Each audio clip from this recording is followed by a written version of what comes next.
The Last Day of the First Life by Kateb. If today was the last day of your life, if the sun set for the final time on your laughter, your struggles, your victories, and your sighs, what would you wish you had said? Who would you call just to hear their voice again? What forgiveness would you no longer withhold, not just from others, but from yourself? That question came to me in a quiet moment like a whisper from the sky, soft but persistent. I didn't brush it off. I sat with it like an old friend who shows up uninvited, but somehow knows you've been needing company. That question made me pause, not in fear, but with the kind of sacred stillness you give to things you're afraid to admit out loud. If today was it, what would I regret? We're not trained to think this way. Most of us live like we've got lifetime subscriptions to tomorrow. We treat our days like loose change, spending them on grudges, complaints, and deadlines we never made ourselves. We tell ourselves later like it's backed by a contract. But if this was your curtain call, what would you wish you had done differently? For me, I think I'd want to make peace with the times I muted my own heart's volume. The times I let silence speak when truth should have taken the mic. The times I let fear stop me from loving harder, deeper, louder. I'd regret the I love yous I choked back, the apologies I postponed, the thank yous I thought but never said out loud. And yes, I'd regret that one time I said no to peach cobbler at my grandmother's house. Some mistakes haunt the taste buds. But regret isn't just emotional furniture. It's a signpost, a call to correct, to course adjust, to realign with the Creator's design. And as I pondered this, my mind wandered, like it often does, to a story my grandmother used to tell, one passed down and reshaped with each generation until it was less of a tale and more of a ceremony. It's the story of Cassius the half-faithful, a Roman centurion with more pride than patience and more ego than wisdom. The folklore of Cassius the half-faithful. Cassius wasn't just any soldier.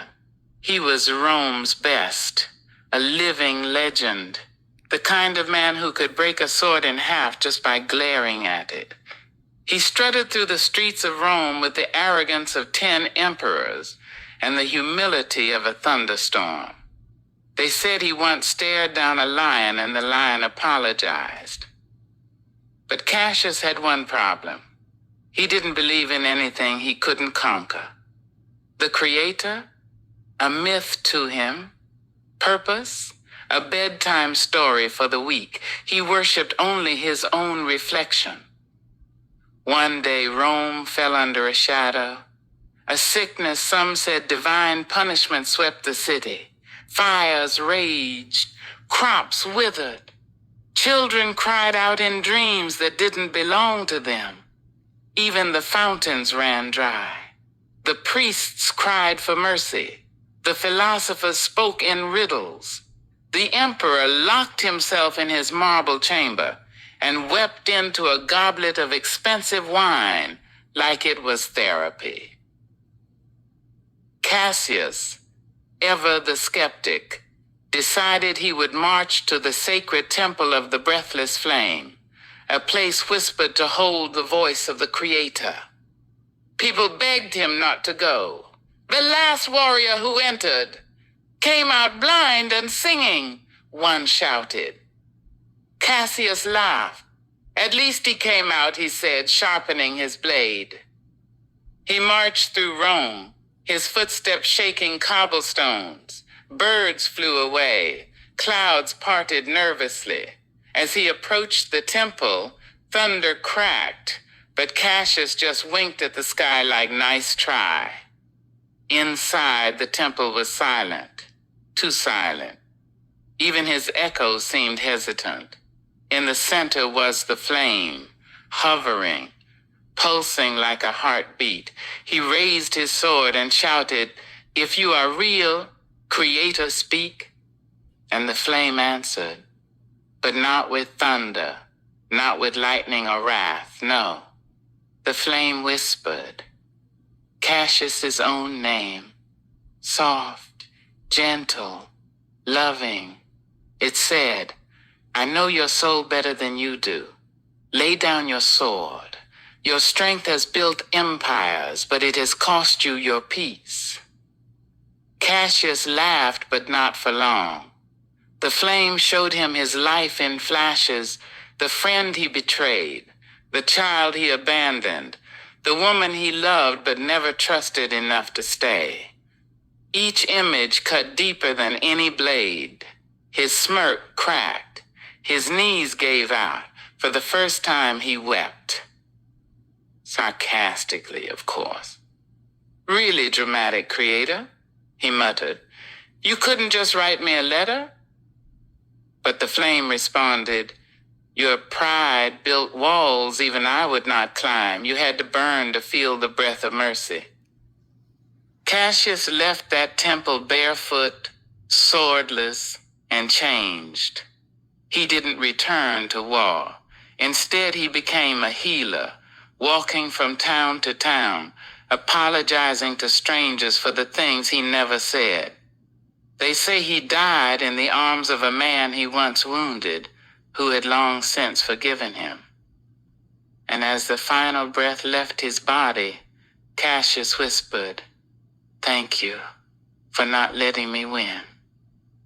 That story, wild as it is, sticks with me because we all have a little Cassius in us, a part of us that's too proud to admit we're lost, too stubborn to let go, too afraid to look at the life we've lived and say, "This part right here, I wish I'd done it differently."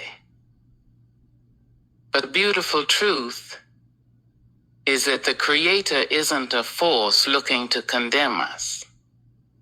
The Creator is the breath we forget we're breathing, the soft voice behind the chaos, the open arms waiting at the temple door of our own hearts. If today were your last day, I don't think the Creator would ask how successful you were. I think you'd be asked how often you chose love over fear, if you danced when music played, if you forgave people who never apologized, if you forgave yourself for the same. And the twist? Today isn't your last. You're here reading, feeling, laughing at a Roman soldier who met a whispering flame and thinking about your own sword, your defenses, your regrets, your fears. So what are you going to do with today? You can still send that message. Call that person, bake the pie, take the walk, say the truth, set down the burden. You don't need permission, you already have the grace. Maybe life isn't about avoiding regrets. Maybe it's about rescuing yourself from them before they become permanent. Maybe it's about asking the Creator not for more time, but for more courage, more presence, more love in the little moments, the ones we often miss while planning big ones. So I ask you again, if today was the last day of your life, what regret would you make peace with? What apology would you no longer wait for?